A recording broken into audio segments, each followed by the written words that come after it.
No Jumper, coolest podcast in the world. And today I am here with the legendary Don Magic Juan. How you feeling, bro? Hey, it's still green for the money, gold for the honey, pimps up, and y'all do know the rest. We do know the rest, but I think it's a very, very important thing for the culture that we reconnect and everything. I mean, I know you have your whole storied career and everything in the streets, etc. But I feel like I came to know of you with Snoop Dogg, what was that, 10, 15 years ago? You sort of had like a resurgence in the public eye.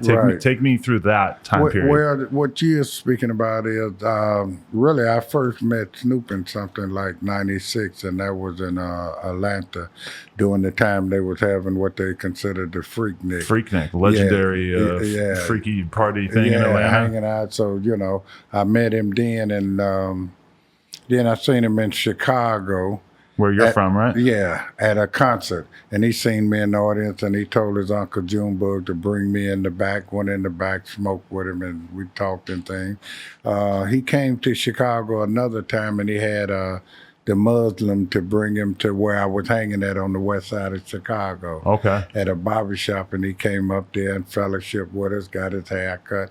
And he said, man, do you ever come to, California, look me up, So in 99, I came to California.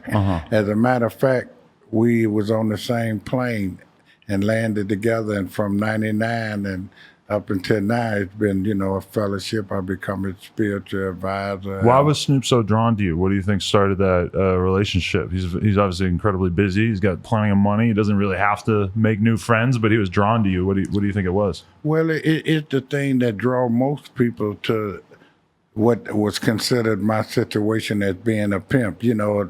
Men that, as well as women, they're fascinated by that. And for him to have an opportunity to truly bump shoulder and to meet one that was considered a real one was really fascinating, because he was very impressed with that kind of life.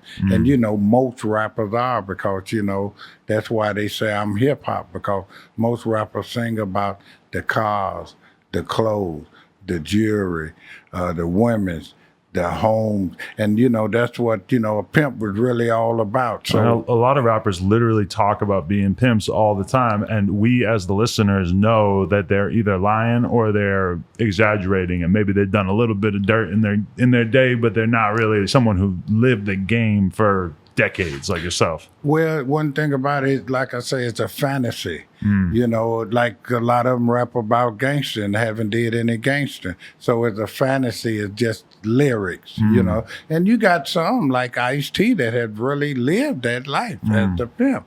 You know what I mean? And, Snoop himself had and does in it at one time, but it was something that he knew it wasn't what he wanted, and, he continued in his married life, I think it's just such a fascinating business for a lot of people to even think about, because it's so hard for them to wrap their head around the idea of taking on that lifestyle. Never mind to be able to do well for yourself for a long period of time doing that, because it just feels like something that most people probably don't last very long trying to do, right? Well, depending on the situation, the people, it's different stroke for different folks. Where it's been times that, guys that pimp brought drugs into their gang, which was considered a no-no. Most of them thought maybe if they gave it to the girl that they could hold them longer by getting them sprung out on them. But once they got sprung out on them, the female, she would leave and go to the dope dealers. No need to have the pimp. So he was really losing his girl. And I always tell guys, don't put that dope in their brain or you're going to lose your game. So you're saying that once the prostitutes get addicted to drugs, that's when everything gets real complicated and it doesn't work out? Well, that's when it becomes really complicated to where there's no understanding. They take no directions. They Bolivian most of the time. I mean, it don't make good in a pimp's game. Like I said, most guys try it, because, some guys get hooked on it themselves. But I mean, for pimping, it's not part of his game. Yeah. But have you been privy to the game since before drugs were really a factor? Yeah, I was considered the number one pimp in the country in 1972. Wow. I was the number one pimp in the country for 13 years in a row, and that's considered an historical number. How do they rank that kind of thing? Well, it's judged by criteria every year about your car, your clothes, your jewelry, your woman, your characteristics. Even in '72, who was doing the voting or the nominations for this sort of thing? It's did by the top flight pimps around the country. They take a vote, like I could call over to New York and say, hey, man, what's happening over there, Slam? I say, who's making money? Who the man over there? Then they'll say, hey, man, such and such a, you know what I mean? Rhodey Mac, he running New York now. Then, he'll come to the Players Ball, you know what I mean? We had the guy from Hawaii. Player Ball 2018, a gentleman from Russia won the Player of the Year. So they come as far as Russia, London. I'm sketched out by the idea of Russian pimps off the jump because I know they ain't playing by the same rules that we're playing by. Those Russians, they're crazy.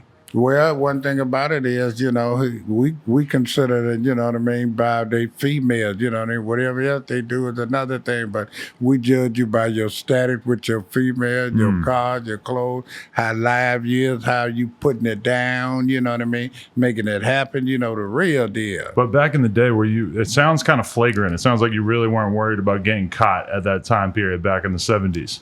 Well, one thing about it is they didn't have the laws that they have created now, which is considered, RICO laws, where now, they say, a guy getting money off a woman is considered a problem like earning off a woman. They don't allow it. I said, well, why not? Women can, earn off of you. But you know what I mean? This the stigma that they put on you, you know what I mean? That they don't think it's right for a lady to give a man some money.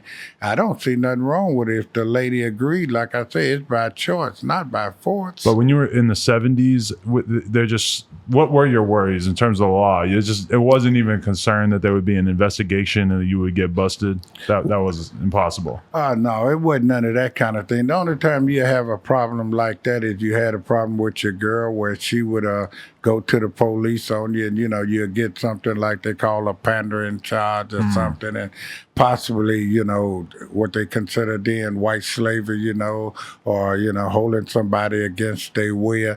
And, it wasn't much of that going on, really. Right. So police really at that time didn't have a problem, you know what I mean, to arrest you. And it really made a lot of them mad because, you was riding, like myself, Rolls Royces, Cadillac, had houses, the jewelry, and they seen all of these things, but they seen no crime that you was breaking, right, even though they know that the girls was prostitute.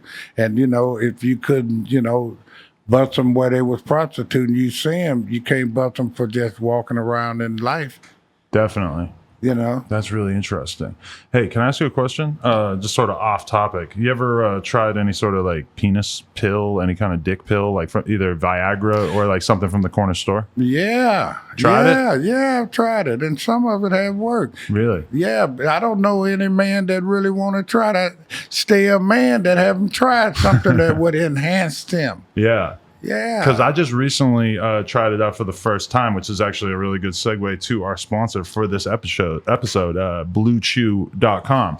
Let me tell you real quick, if you love sex, you will love BlueChew.com. Blue Chew offers men a performance enhancement for the bedroom that will make you last longer. You'll be able to go for additional rounds. They're actually these chewable tablets, little tablets. They actually taste really good. What happens is you go to bluechew.com and there's some physicians on there who will actually work with you to figure out your ideal dosage and what active ingredients are best for you. Myself personally, I've used this in a few recent sort of threesome type encounters, and it really had me just going crazy. It was incredible. Anyway, you can take it on a full or an empty stomach. The consultation online is free. And the best part is that we have a great deal for you guys. If you visit bluechew.com, and you will get your first order free if you use the promo code Adam22, and you'll only pay a mere $5 shipping. And I promise it's incredible stuff. You're going to love it. Your partner will love it too. Do it for your girl. Anyway, back to our conversation. Well, then, you know what I mean? That's the right appropriate thing to do for your girl. You know, he made a statement there. You guys out there trying to please and not tease, he just told you what to do. BulletTrue.com. Use code Adam22. Appreciate that. Yeah, you know, actually, I always hear, as long as we're on this topic, I always hear from girls because, you know, my main association, I just know a lot of the porn girls out here in the LA scene and everything like that. So I'm always hearing the horror stories that they have about the dudes that they work with doing weird stuff. They shoot up their dicks. I'm not sure exactly with what, but they have some stuff that they actually inject into their penis to make them be able to perform better on camera. Yeah. They got that, you know, something like that I hear cost, you know, from the range to 30, 60,000. You know, a lot of veterans, you know, have it, you know what I mean, where you could get this installed it into you, and at a certain time you can just push some kind of button and it just automatically give you a hard on, you know. Yeah. And, you know, it have been known to been affected, you know. I know some guys that have tried it, you know, so it's just another way, just, you know, saying you still want to have sex. Hey, you only got so many years on this planet. You might as well make the best of them.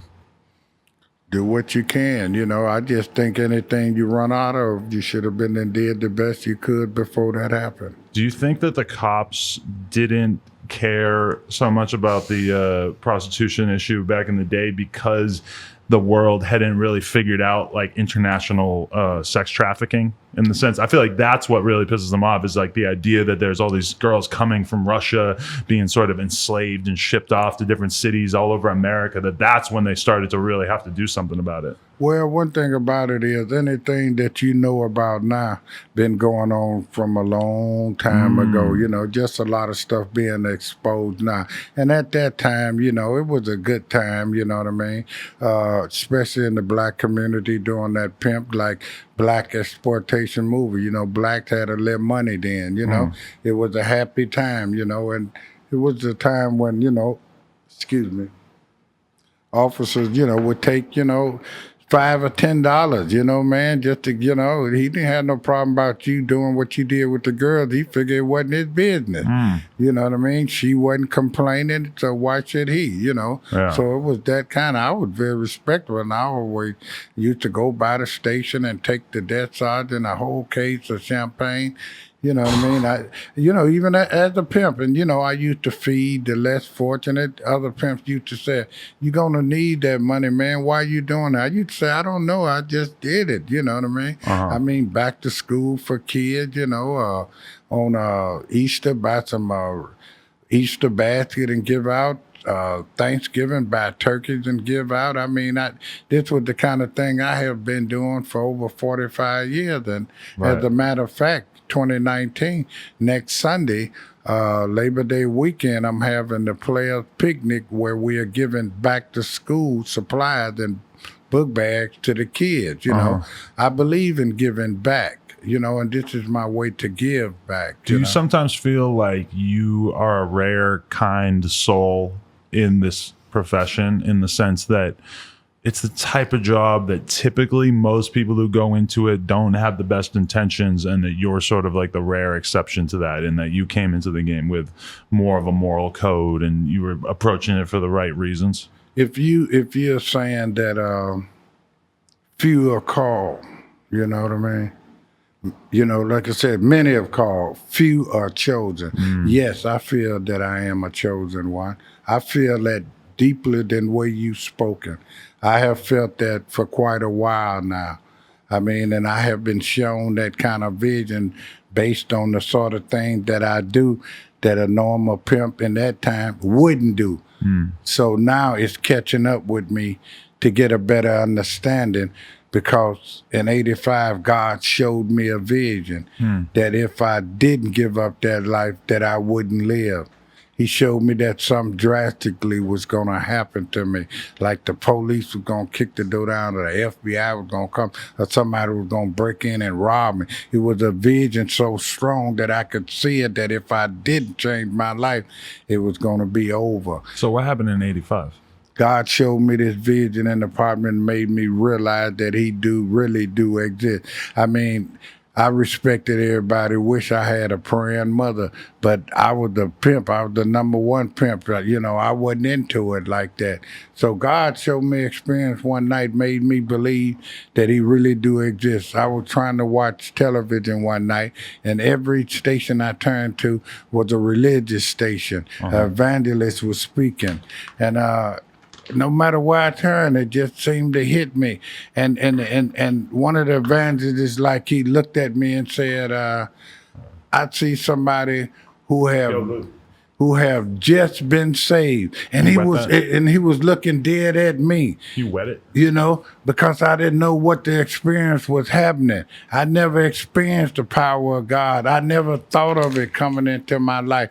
But it told me to get rid of my weed, my PCP, and call the girls and tell them that I don't want them to go on the streets no more. I called the girls and they said, why? I said, I don't know, but God don't want me to do it no more.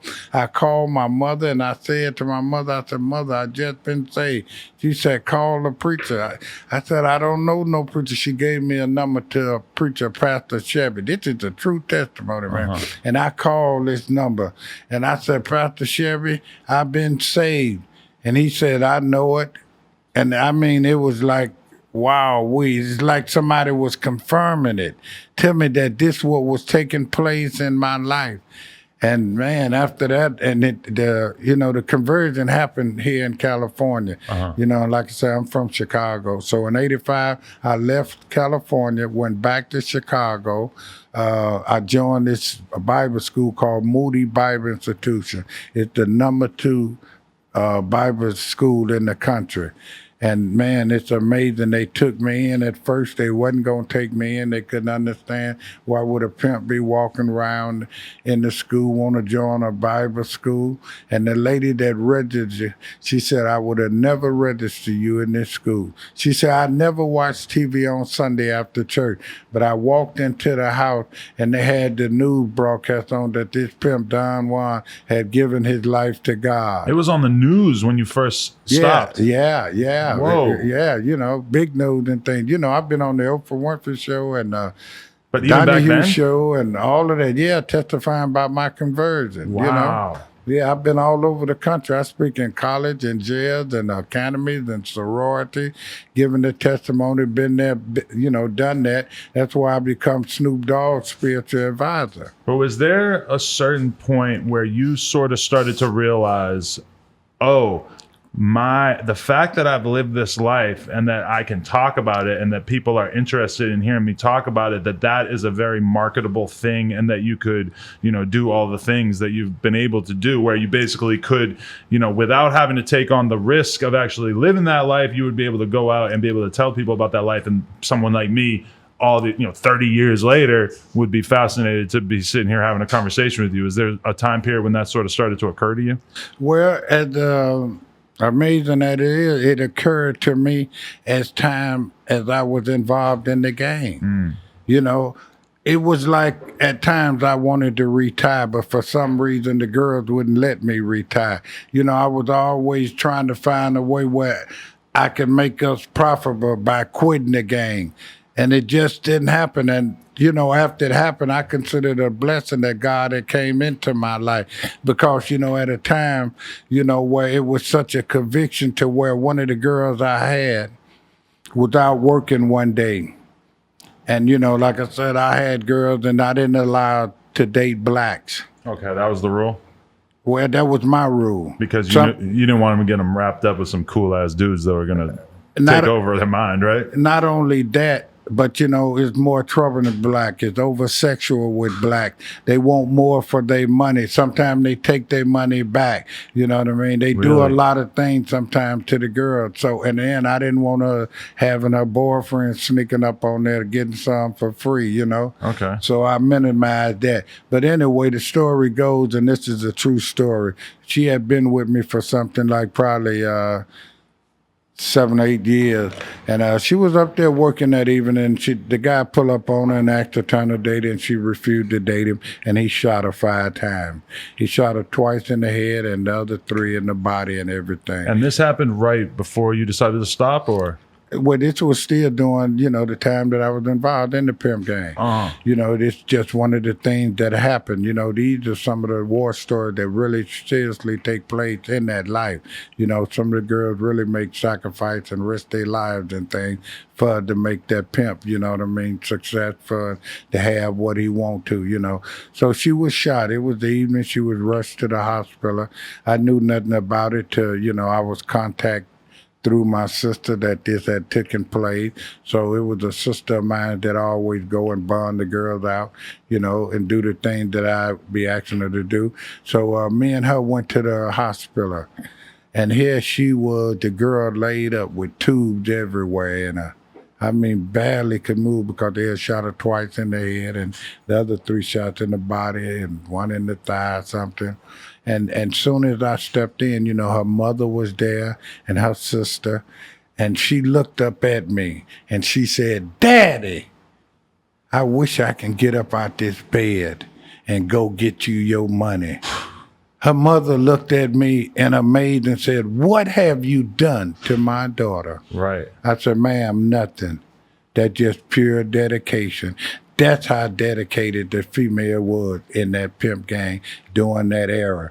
I'd had one girl that would get shot in the leg, come home, change wigs, the bullet went all the way through, nurse the wound, tied up, and go right back to work. That kind of dedication. A lot of people would hear that and think, what, did you have them brainwashed or something? Because what could possibly be important enough to go and, like, yeah, we all need money, but it's like if you just got shot in the leg, then realistically, it's probably a safe time for you to take a little time off, right? Well, that's the thing that I'm explaining to you about the dedication. These females be that dedication to their man that they're willing to risk their life.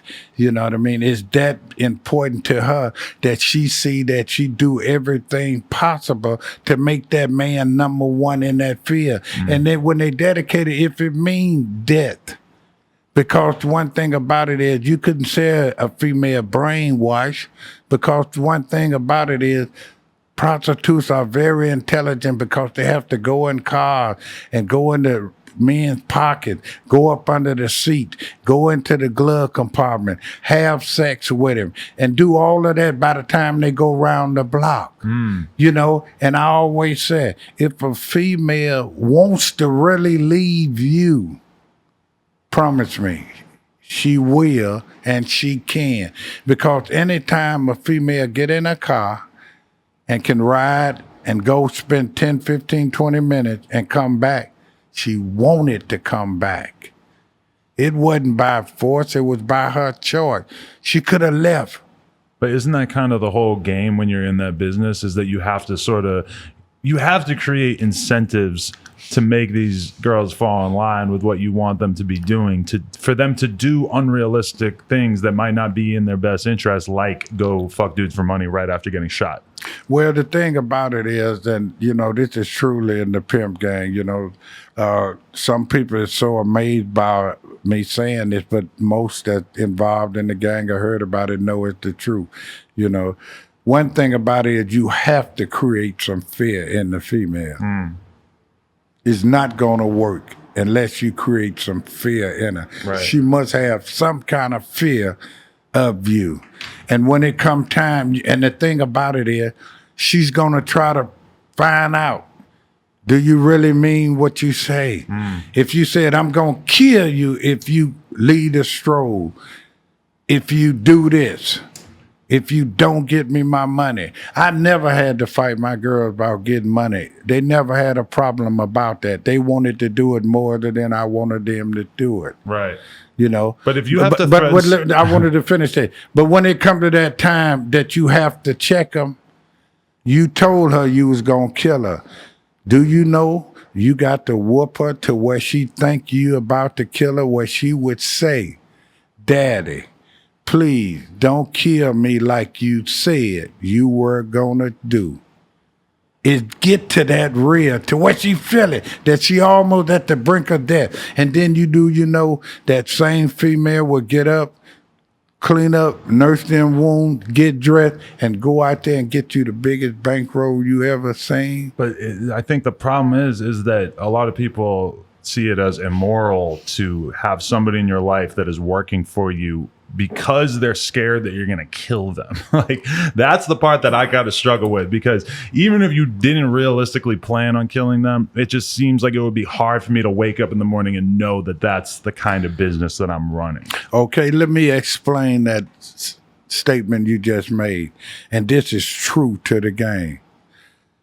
If you as a pimp, believe me now, this is the truth. This is what some people think is erotic. That if you don't put your hands on her, she don't think you love her. She gonna do everything she can to upset you until you put your hands on her. Then she gonna believe you love her. If you don't hit her, if you don't scold her, she gonna feel like she being used. Then, see, a woman wants to feel needed and wanted. So if you just saying go do that and you don't care about nothing she do, you ain't checking her for it, she feel misused, mistreated, and not wanted. She gonna do something. Something. I don't care if you the mildest guy in the world. She know how to get up under your skin and do something to make you put hands on her. And when you do, then she gonna say, Daddy, I love you. But is it the line of work that you really are only interested in working with people or with women who have that kind of mentality where they almost want to be abused as a sign that they're being loved? Like, is it primarily the women that you end up working with? Are they primarily people that have been abused and that they have that sort of miscalibrated in their brain where they feel like abuse is love? No, I wouldn't say that, because just like in this profession calls for women, and women are in all kind of profession, doctors, nurses, lawyers. And I say and testify that them of that nature have, in some capacity, have been a prostitute. It may be a low number. And based on what you say, yes, a lot of those have been in abusive family that into prostitution. But then they didn't come into the pimp life to be abused. They came into it because they wanted something that their father didn't give them, some love. Right, maybe. they want that You know strong what I mean? male figure, Or they want that luxury life that they see, that golden life they see. You know, they ain't coming in because of that, because if that was the first intention, then it wouldn't take place. That number would be wild, almost 0% like that. You know, you're invited in because of the style, the flash, the glamour, the excitement. I told my girls I was taking them to Hollywood, which was the most exciting thing they probably could have heard at that time. And I did that. To have a pimp to do what he say he gonna do is the most exciting thing to a prostitute. Let me ask you this, because there's a whole scale from, you could be turning $20 tricks to, I know girls that are getting $2,000 an hour to do high-end escorting. While you were in the game, did you mostly gravitate towards one end of the spectrum or the other? Well, see, the amazing thing about my gang, and I'm glad I was blessed with the gang, that I had the number one thief in the country. And in any pimp gang, a pimp wants his prostitute to be a thief. And what I mean by that is, flatbacks is considered those that just prostitute for money. No stealing, no nothing. And when I had girls, when you come to choose me, you would have to do at least $300 a night, just starting off, if you never did nothing at all. But see, it's so important to have a prostitute that know how to steer, because she can go in the pocket, take the money out. She can take the watches off his arm. These kind of things that makes a pimp profitable when he able to have a prostitute that do these kind of things. Yeah, you got some prostitutes that got pimps that's on drugs that just do $100. No, that ain't how the pimp gang go. You got prostitutes, and I had prostitutes that some night that might come in with 10,000. But mostly from robbing? No, not robbing, stealing. Yeah. Tricks might have money up under the seat, right, in the trunk. A real prostitute gonna search the whole car before she let him go if he look prosperous. They bring home guns, knives, drugs, all kind of things. Because guys have different things, police badges, all kind of things. It's like how when you go to a restaurant, they don't make most of their money off of the food. They make most of their money off the drinks. It's like you're not making most of your money off of the where what you're saying is you're not focused on the date. because that's how you get in the door, but then you upsell them. But you don't really upsell them. You just steal their shit. Your mind already is there to steal. You using your sex just to get his attention. You're not enjoying this at all. This is a mean to like put him to sleep, to get his mind off of what he's thinking about so that you can continue to search and look around jewelry, see anything that's possible that your man would want and bring it back home and give it to him. But isn't that where it gets complicated, where you got guys coming back to kill the girls, shit like that? Well, one thing about it is that had happened, but the girls are smart enough to know to go home, change wig, change clothes, and go on another stroll. See, the thing about it is when a guy asks me what a stroll at, I say, anywhere you sit your girl at. Because the thing about a pimp is he can open and close on any corner when he get ready. So if ain't nothing going on in that corner, go down to the next corner. If it's too much heat on the corner here, go over to the next part. Go to the north side. Go to the south side. They buying anywhere you put your girl if she qualified to know how to work them streets and flag them cars. Let me ask you this. Is the game all fucked up now? Because if you go to a major metropolitan area, it seems like they're very aware of where people are selling drugs, where people are selling pussy, and they're smarter now. They're on top of it. They got cameras. They got cops watching those areas. The game has changed a lot, right? Well, the thing about it is just like it have been from day one, you know what I mean? They more alert to it, especially when it come time for voting and elections, you know what I mean? Easy to pick on a pimp, easy to pick on a prostitute, easy to pick on a drug dealer, easy to pick on a robber, you know what I mean? These things to boost, you know, your political thing, you know what I mean? Like that. But, you know, like I said, what we spoke about at one time wasn't even noticed, but it become an issue because it become a political thing with all of this traffic, not so much a drug traffic, but human traffic, you know what I mean? And all of the different things that's going on about people like we know, like R. Kelly, and then like the billionaire Epstein, all of these things bringing some harsh attention to, you know, a very sad situation that's been going on a long time. But, you know, like I said, a lot of things are coming to light.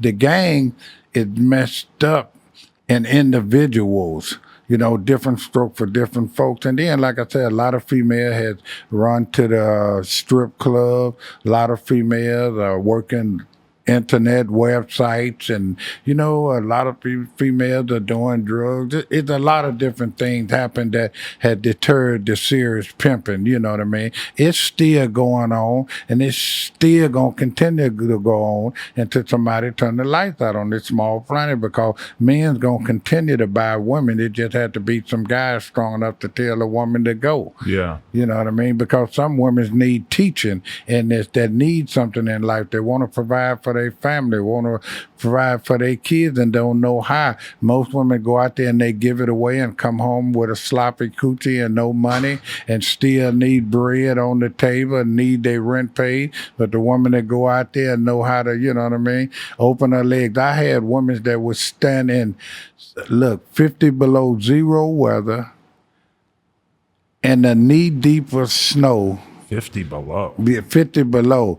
With a mini skirt on, with pantyhose, with a split in the middle, 7 and 8 hours a day, selling their bodies.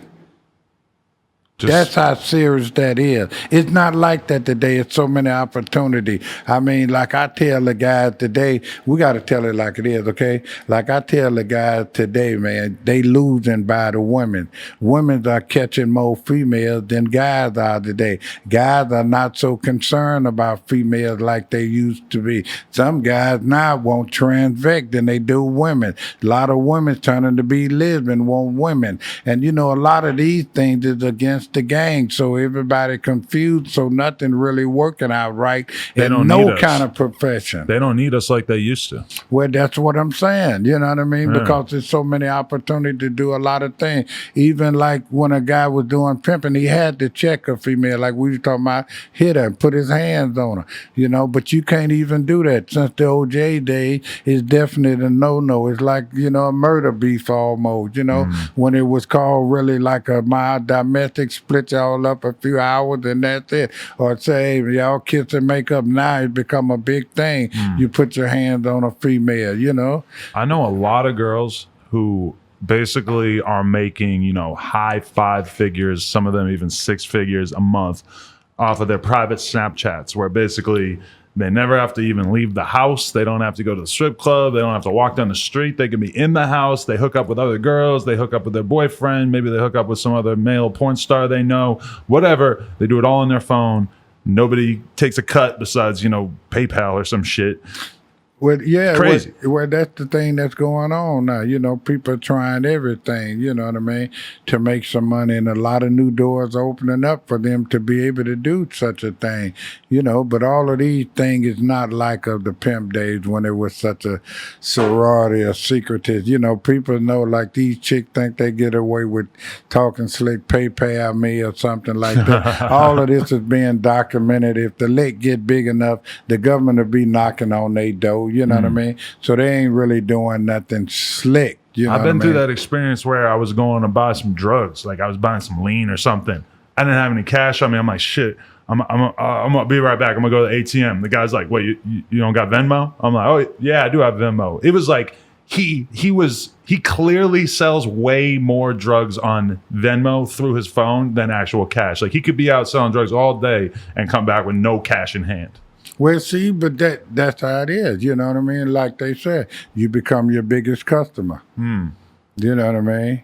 When that sort of thing happening, there ain't nothing to show, you know? Let me ask you this. Do you ever wake up in the morning and just want to put a hoodie on? I feel like your style of dress is like a very big part of the image that is Magic A Don hoodie? Juan. Yeah, or just, you know, just wear, you know, a t-shirt. Like, do you get dressed up every day? Oh, I be ready, man. I like to be suited and booted. Yeah, man. I just might have to see somebody outside and they said, let's go to the wedding. I don't want to say, I got to go home and get changed. Let's go. You're ready to go. I like to stay ready so I don't have to get ready, you know. And the thing about anything, like I did a thing on my social media, the Don Juan show, is consistent. You have to be consistent. You know, a lot of people today are giving up.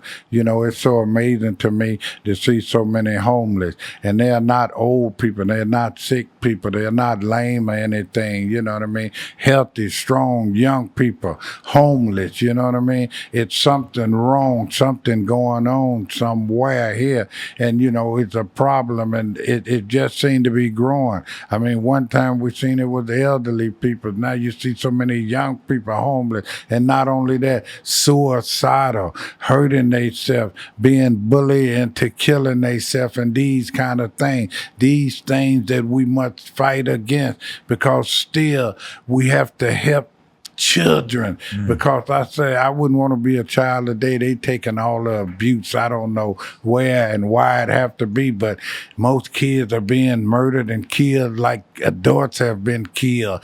Most kids are going to prisons and jails like most adults would do. I mean, kids are just taking a knocking upside the head, and there's nobody to be able to rescue them. It seems to be a trend where it's okay for a 16-year-old to go do life in prison. Nobody crying or nothing about it. It's becoming the norm. We have reversed compassion with love and understanding to believing in sadness and faking, and no honesty and loyalty have become the trend, and people are satisfied with it today, and they don't understand. Just like the technology of social media, it can hurt like it can help, but folks that are weak and going through things, it seems to weaken them more and more and more because people are going to social media looking for support in their situation, and it's not there. They become friends with a computer and think it's an individual.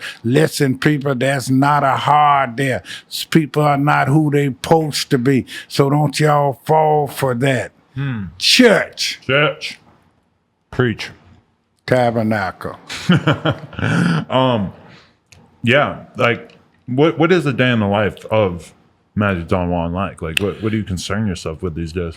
Oh, right now, every day, in the day of the Bishop Don Magic Juan is an exciting day, man, First I wake up, thank God I wake up mostly around 6 o'clock or something, like I'm trying to go to work or something, you know what I mean? One time in life, 6 o'clock, I never seen it before, you know what I mean? It's always 10, 11 or 12, You see 6 o'clock because you still be up. Yeah, most times, you know what I mean? Yeah, out there with them girls, you know what I mean? Checking that trap, and you know what I mean? I told a story about this, how I bought a van and had it fixed all up, stove inside it, everything, sleeping quarters, all that. And I used to have a Rottweiler, and we used to go on the store, and I would crack the window and tell the girl drop the money in there. I wouldn't worry about people trying to break in it, because the Rottweiler, if you get close to the van, it'll be like he eating up the window. You know what I mean? I'll be in the back behind the curtain just chilling. And about 5 or 6, like you said, girls be through, jump in the van, we roll on home, check that paper. Right. You never thought about getting involved in the porn business? Nah, Snoop did some a video for Hustler and things. I could have appeared in it, but I wasn't really on it then like that. And, if I did, do some narrating, you know what I mean?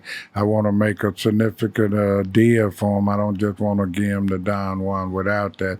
I had plenty of opportunities to do that.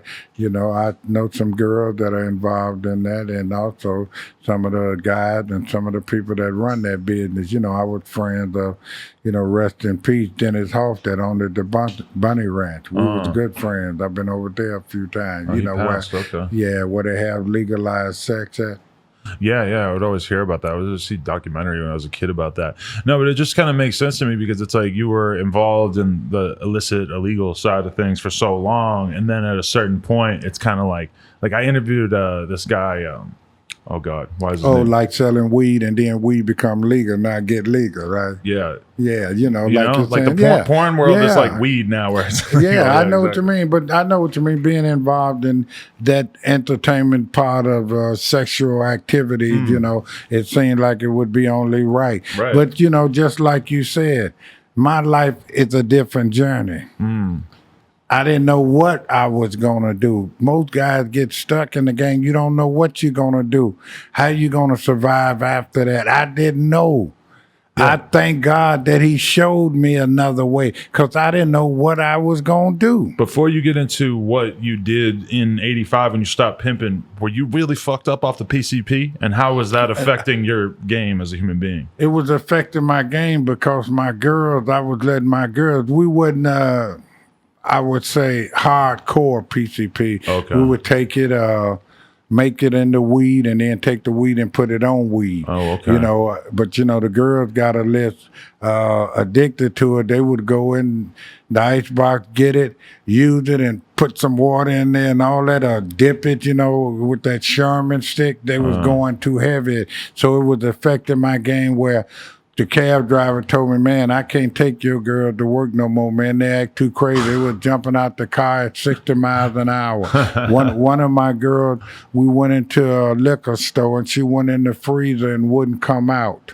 Wow. These kind of things. I mean, one of my best friends that was a serious pimp, what he did is he parked his limousine to block the car wash, went home, told his sister, Don Juan know where my coat at and everything, locked the bar, true story now, shot his baby mama with a 45, shot his baby, fed the baby some Fruit Loop cereal, and shot the baby with a .357 Magnum, blew the baby head off, and then he shot himself in the head. Wait, he did this just because he was so fucked up off the sherm? Off of the PCP. What?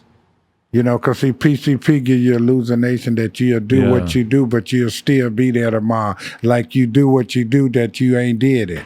It gives you that kind of hallucination, you know. And so...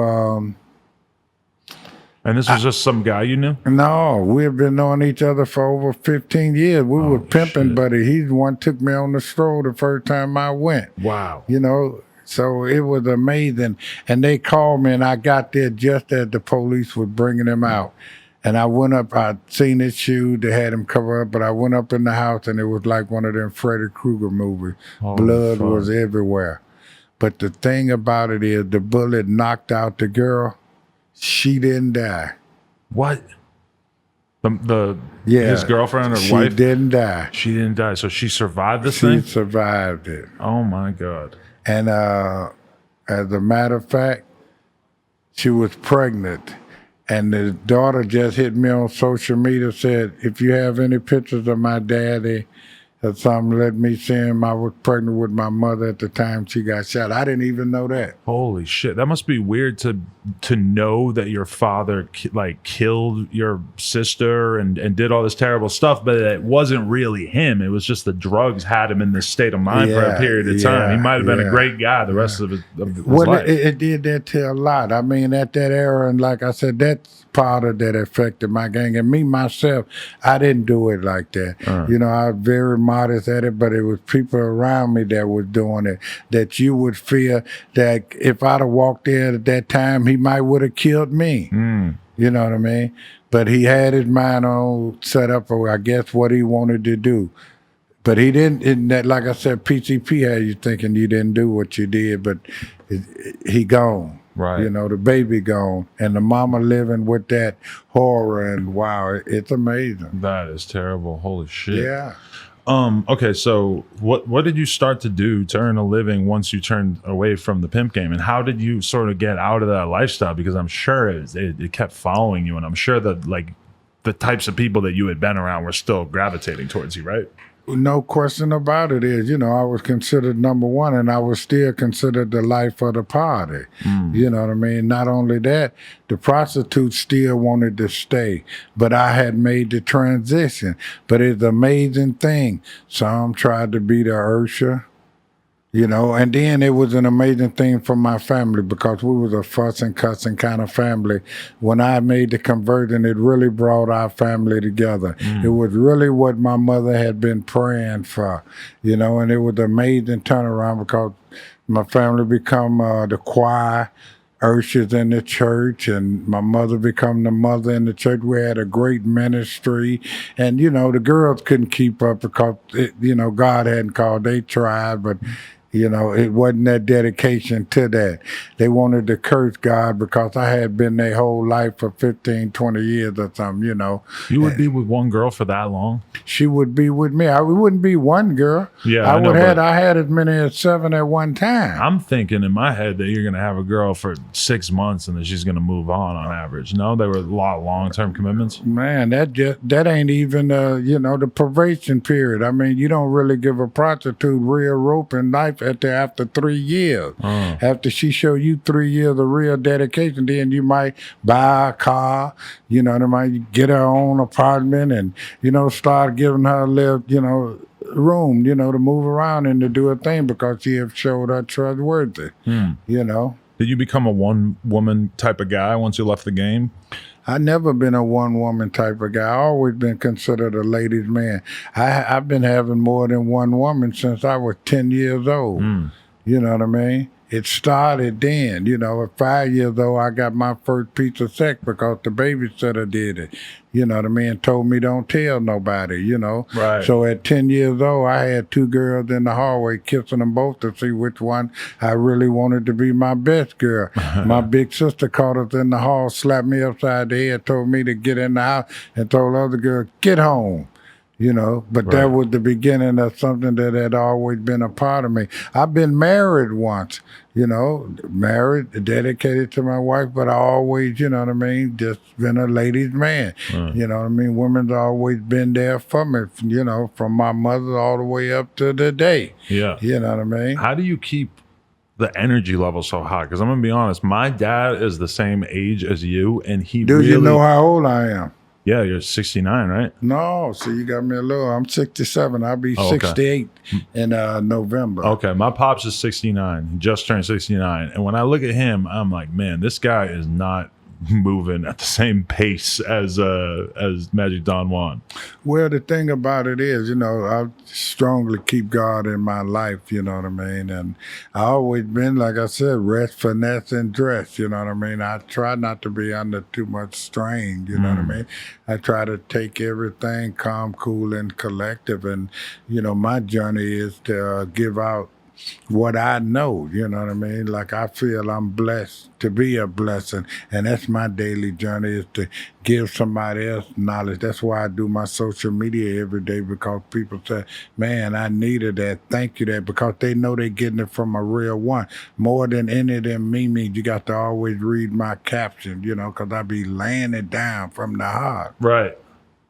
Very true. And so, and I see that it's very effective. So I continue to do it on social media. So I'm social not doing media- it for no likes or anything, hits or anything like that, because one thing about it is I don't follow but two people, and that's my son, Magic Juan, and Snoop Dogg. Oh, yeah. So it ain't about people. It's about me, giving out the message. And I tell people, don't worry about the one, the messenger. Enjoy the message. Don't worry about me delivering. Enjoy what I deliver, and I give out some powerful information. And like if Snoop believed that I saved his life, that I made a difference in his life, and others I have done that in their lives. I've been, I've touched many lives in the entertainment business, just in the street, just people in general. Wait, why does Snoop say that you saved his life? Because I changed this thinking. When you change your thinking, you can change your life. Really? Yeah. And he said he came from the gangster to the players. That was a change of thought, And see, one thing about it is, and then other than being a gangster and being a player, you have more time to get a more understanding and thought about situation, that thing that you thought affected you, that now you can really walk over because you understand them a little more. I instilled that kind of thing in there. You know what I mean? The seriousness part of being grown, of being a man.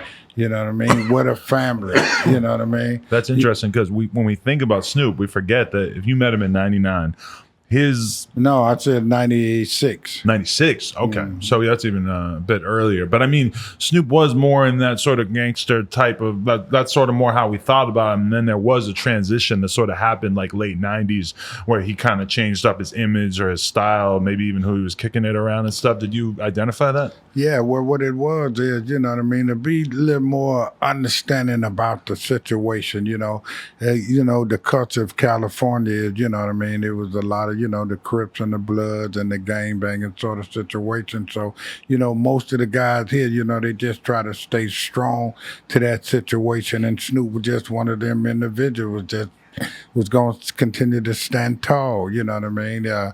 He loved the culture, and he was a strong part of the culture, you know what I mean? But then once you understand that, you can help the culture, and that's what Snoop got the understanding from me, that he could help the culture, with his voice, to be able to say we can love one another, we can fellowship one another, to where, as me being there, Snoop was bringing inviting Bloods to his house. We all fellowshipping and talking. Because, see, you have to understand, them was titles. Them wasn't them as men. Them were just titles. And once they got to understand that, they know that it was more to it, that they could do business together, that they can work out the thing together. You know what I mean? Just like you see the big explosion of Nipsey, Hussle. You know what I mean? How that explosion has brought so many different individuals together. Even, know what I mean, giving Snoop the understanding to pour out more love into the community because, you know, that's what it need. It need that understanding. It need that love from his own, you know, to be able to reach out to these individuals to make that difference. You know, and Snoop seen that in me. When I got with Snoop Dogg, he was running with like 100 people, and I told him, I said, you can't do it, champ. It's draining. It's very draining. And, you know, especially if it's 100 people and they wasn't given to you, I mean, you know, you're creative or anything, but more like taken away, and, you know, it drained you. And, you know, one day we wind up on Hollywood Boulevard, me and him together, and he just got out and started walking by himself, no security. I said, wow, isn't this amazing, Snoop? It's been a journey for him, and I'm just glad to be a part of his journey, man, from something like over 20 years, you know? I mean, watching him, you know what I mean, become a granddad, you know what I mean? And watching his kids grow up, you know, being a part of, you know, his journey with him. I toured with him all over the country, you know? You know, every day we was like together. You know, I gave him a lot of knowledge. A lot of people probably thought that I would be with Snoop. I know he a married man who would be saying something like, don't go home, but my influence was to go home, Snoop. Go be with your wife. Go there. Because, you know, one thing I realized and I learned that, you know what I mean, once you lose what you got at home, everything in the street don't seem to be important. It don't seem to be exciting. People change. They switch up on you then. It's nothing for them to rob you of your happiness or anything. You done lost all that. So they start to disappear, and it happened to a lot of us. But I was glad I was able to be part of the influence to tell Snoop to stay strong in it. Right. That's your really family. interesting. Yeah. You know what I He mean? does. When people would think, oh, Don Juan's the pimp player, I know he telling Snoop, do with every girl. Nah, that ain't my influence. So what do you think when you look at a young guy who, you know, maybe he's blowing up as a rapper? Like, look at Drake. Now, I don't know if you know Drake or not, but he's clearly for like 10 years as this mega celebrity. He's been with a million different girls. Doesn't seem like he's ever really had something that serious, but we've always looked at that situation and been like, Drake, you should be with a Rihanna. You should do the Jay-Z thing and just find your Beyonce. Do you think that someone is kind of unhappy inherently when they're just running around fucking every girl they meet? Well, one thing about it is I know Drake personally. I was invited to his birthday, you know what I mean? As a matter of fact, TMZ couldn't get any pictures, and they went to my post to get pictures because, what is his name? They didn't take your phone away? No, Leonardo DiCaprio wouldn't take pictures with nobody, but he did with me and spoke with me. And they couldn't take pictures, and so they went to my post to get a picture, but it was Drake's birthday party.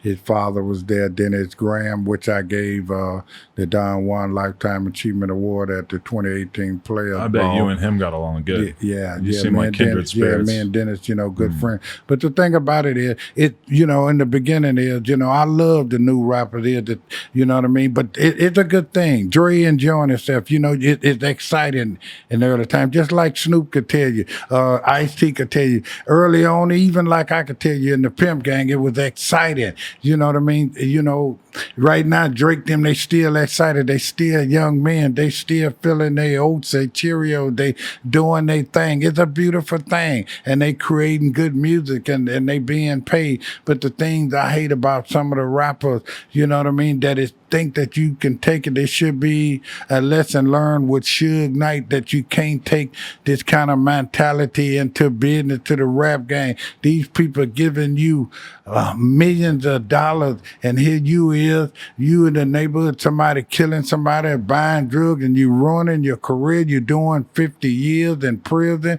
and these kind of things, and it's affecting your family and your friends. It is not just all about you.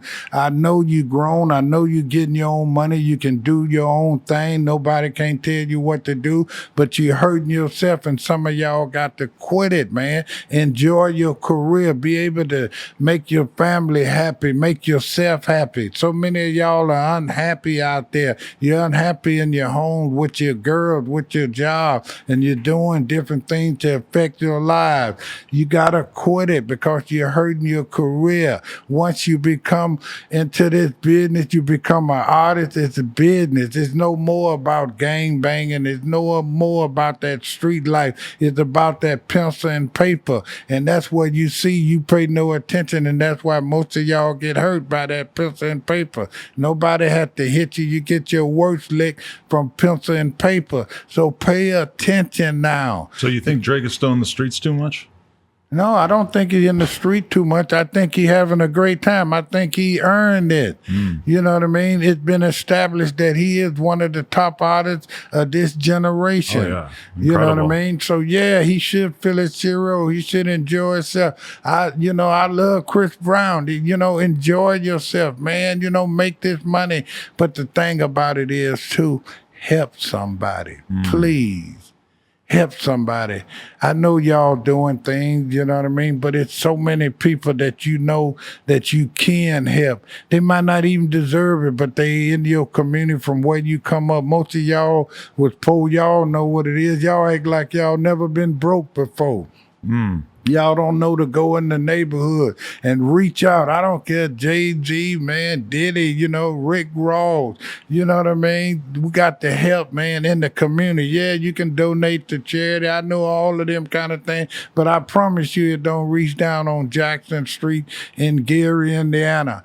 You got to go somewhere, you know what I mean, and give out. You know what I mean? Do it yourself. Pick a neighborhood you come from and buy it and somebody on that block, everybody grocery, y'all can stand it, pay everybody bill, give them a little sense of relief. If you can do this, do that. You know what I mean? You gotta know you can't help everybody, and it ain't meant for you to help everybody.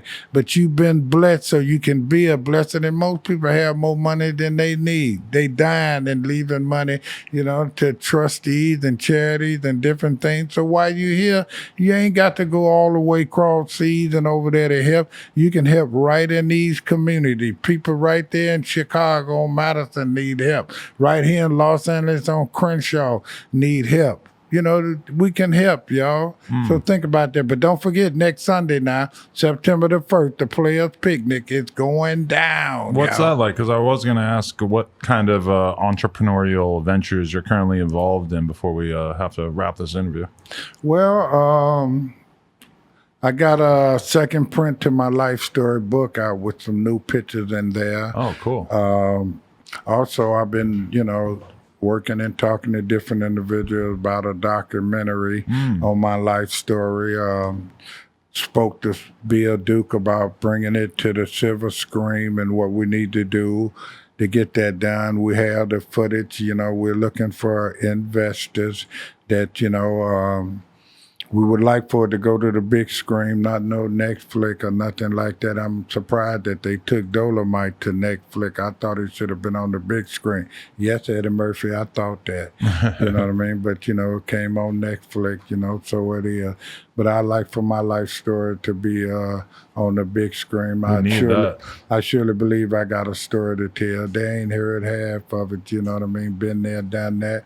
But my greatest thing is to be able to help somebody. That's what I want to be known for, and that's what I continue to do. I know a lot of people just, you know what I mean, on my pimping and on my playing and on my this and that. Man, I'm a child of God, and you know what I mean? Let me say this before we wrap up. Can I tell them my little poem? Tell them a poem, yeah. All totally. right, tell all y'all But before we even get into that, Okay. I want to ask what the Players Ball is like. Oh, man. Because I'm thinking of stopping by. The Player Ball 2019 this year is November the 30th. They'll be in Hollywood at Pig and Wetzel. Right after my birthday. Yeah. 24th is my birthday, so Wow, that's perfect. yeah, we Sagittarius. Throw me on the flyer. I'll come through. Yeah, I'm going to make sure that happens. You hear it, Hollywood? Put him on the flyer. Get my info, Hollywood. Yeah, you know what I mean? We're going to do it together this year, celebrate do it. it. There you go. I'll bring the cake. You probably ain't got any white guys on the bill, right? Man, you just seen, I tell you, the Russian guy, won Player of the Year. Yep. Man, we got plenty of white guys. When you look at the DVD, you'll see Mr. White folks in there. Oh, wow, okay. Yeah. That's his name? Yeah, Mr. White Folks. Yeah, Look at him. There's some white pimps, man. You know, Oh, okay. I don't even know if you know the radio personality Man Cow. He been to the Players Ball. He's a won pimp? Player of the Year. Oh, wow. Yeah, he won Player of the Year. Wow. So if I'm going to come through, I got to come through official. I might have to get a fur coat. I got to have my girl looking all sexy. And All of that, Okay. all of that, man. And I got ideas now. And you know, you'd be surprised. Another girl might choose you. Shit. Tell my girl, you're out of here. We just bought a house together, but see you later. No, We got a y'all new can one. be together. That very good point. Yeah, yeah. Wait, so you the threesome champ? What you mean? You've done a lot of threesomes in your day. Is that something that you Ooh, typically threesome, go for? man. I did 1+7. Threesome, man. Wow. Come on, man. Do you know how much fun it was to come on, man, and got 6, 7 girls in the bed with you? You can do anything you want to. Fantasy, watch them, make them do what you want to do. The whole thing. Yeah. You know what I mean? There you go. Fun to enjoy. 7. That Jesus was Christ. amazing. And they didn't care about what they wanted to do, to have it your way. Like Burger King. Man, There we go. king. King. Chicken Land. You hear me? Let's hear your poem. All right, here we go. All right, to all y'all out there, you know, we're all going through something, rich, poor, lazy, crazy, dumb, or don't know what to do. Everybody needs something. I don't try to put Jesus or God on anybody. It's your decision to accept it or reject it. But here go the poem from the Archbishop Don Magic Juan. What's from the heart reaches the heart. Here we go. Whenever problem, trouble, or sorrow, if you trust in the Lord, there'll be a brighter tomorrow. For there's nothing too much for the great God to do, and all that he acts is faith that's unshaken by tribulation and years. Contents and knowledge that God knows best, and trouble and sorrow, they are only a test. But without God testing of our soul, it never could reach its ultimate goal. So keep on knowing and believing that all that God has promised you will be yours to receive if you trust him completely and always believe. And so it is. Don't forget to touch bases now. The Don Juan Show. Church on social media. Beautiful. Well said. Hey, it was great to meet you, man. I've been a fan for a long time. Hey, it's always a treat when players meet. Well said. Hey, Don Magic Juan, No Jumper, coolest podcast in the world. Check us out on YouTube, SoundCloud, iTunes. Like, comment, and subscribe. No Jumper Cushion stores now. Church. Preach.